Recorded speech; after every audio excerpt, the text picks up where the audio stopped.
The very first Den of Thieves was a very pleasant surprise. It was a movie where I really expected absolutely nothing from. The trailers were crap. It was coming out in January. So I walked into that first Den of Thieves just thinking, let's just get this over with and I'll never have to think about this movie again. But to my surprise, not only was that movie actually a pretty damn good movie, but I actually had a really good time. And I was thoroughly shocked. And honestly, it came to a consensus of other people that I know that watched the movie. They enjoyed it too. So we could all come to the conclusion the first Den of Thieves was pretty damn good. So here we are with Den of Thieves 2. And the cycle repeats itself because the trailers for this movie were absolutely crap. They were ass. And as far as I was concerned, I did not think these trailers were good whatsoever. Did not necessarily like where the concept was going. But I thought to myself, maybe they're just going to repeat the same thing they did with the first one because those trailers weren't good to me either. And the movie was good. The first one. This one, a complete swing and a miss. They ain't even swing. They ain't even try. This is one of the most boring heist movies I've ever seen in my life. I mean, look, I can understand that O'Shea Jackson Jr.'s whole shtick as one of the best thieves in the world is to get in and get out without being noticed. But here's the thing. There are so many other heist movies that are doing that same thing, yet they know how to make it look interesting and at least build tension and feel like, you're watching something that wants to make you sweat a little bit. They literally just get in and get out with nothing. These are some of the most quiet heists I've ever watched. Like, even the score is set to, like, volume 2. It's a quiet score. I'm falling asleep during the heist. It's supposed to be the most interesting part of the movie, and it just wasn't. I don't even understand how the same director that made the first one made this one, because it's like, this is a completely different movie. Like, in the beginning of this movie, when the very first heist is going on, it's like, I'm thinking to myself, okay, they're pulling this off very smoothly. I think they're doing this very well. They're honestly being able to execute this in a fashionable amount of time. I know they're going to get away with this, but I feel like something's going to happen, and, it's going to be able to set up the big, title card, Den of Thieves 2. Like, I think something big is going to happen, and they're going to be able to get away in a very cool fashion. Nope, they just get away. Like, literally, they just get away and the cops come later and it's like, yeah, it's trying to portray that they're that good, but unfortunately, they're also portraying that this movie is that fucking boring because that's not interesting at all. I need some sort of tension in my heist, even if it's like something is like stalling them, if something's like holding them up, like something, like some things like that do happen. But unfortunately, when it comes to the biggest heist, like the entire point of this movie, I guess, it's one of the most uninteresting heists I've ever seen in my life. And it's a big disappointment. But look, not only is the heist a disappointment, no, don't get me wrong. The entire movie is really just a complete step down from what the first one was. I mean, everything that the first movie was, this movie is absolutely not. The story, not interesting. The action, compared to the first one, there's not a lot here. Compared to the first movie, there's not a lot of action here. Look, to address the ending without giving spoilers, I'm just going to say, brother had no ideas.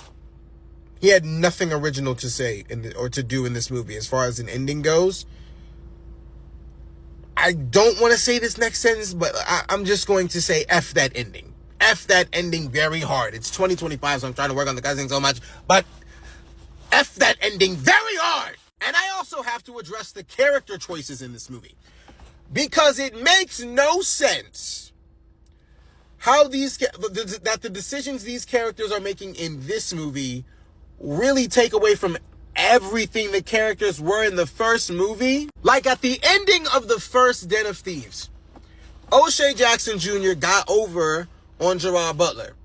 And that made us think, yo, this dude is like him. He's one of the best thieves in the world. He's a fox. He's sly like that. He's that dude.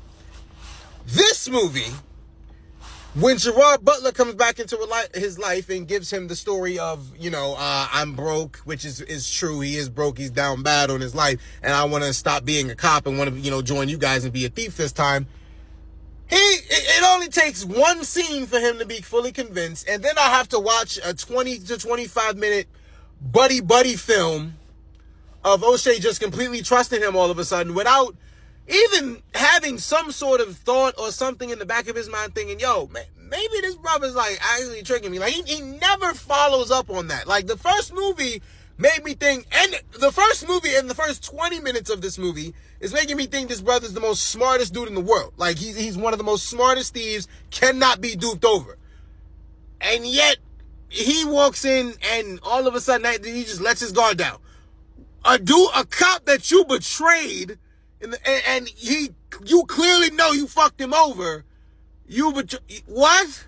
And then Gerard Butler. Now I say this. Gerard Butler is doing a good job in this movie. Because his character's a douche. His character's a dickhead. He's doing a very good job of being those things. I will also say this though. As far as his character choices go, he is just living life. He's just doing stuff. Like he really has no moral compass. He doesn't have any direction. He doesn't know what he wants to do with himself. His character is legit just living life, making decisions based off of one thing that haunted him however many years ago when this movie took place from the first to the second. I mean, I can't necessarily get into spoilers because I know people are going to go see this thing, but it's like I just need you to know, like, if you've seen the movie, I hope you understand what I'm referring to when I say that their character choices are all over the place and do not match who the characters were left off to be in the first one. That is very frustrating to watch. Beyond that, like I said, it's one of the most boring heist movies ever seen in my life. And there are so many side plots in this movie that are just absolutely making it unnecessarily long. I mean, not only is O'Shea Jackson Jr. and Gerard Butler trying to pull off this big heist, but then on the top of that, they got to be going against the mafia. And minor spoiler, another side plot. They at some point during their 20 to 25 minute buddy film that they made here, there's a fight that breaks out over this dude, like Gerard Butler, hitting on one of the hottest girls in the world. And I don't even understand why she's attracted to him at all, but okay, we'll get past that. There's a fight that breaks out between Gerard Butler and the ex, and O'Shea has his back. And all of a sudden, towards the end of the movie, now they want they want revenge and shit like that. Like I'm so sorry to be starting all my words, but I'm just completely baffled at how the writing of this movie just completely is all over the place. And I checked to see if this movie was directed by somebody different, because in the first 20 minutes I said to myself, there's no way in hell the same director made this movie. But surprise, surprise, it's the same guy. The first Den of Thieves had a lot of magic. And by magic, I really just mean it surprised the hell out of people that it was even as good as it was. And it's pretty damn good. It is. I will give that movie its props. This, however, is a major disappointment.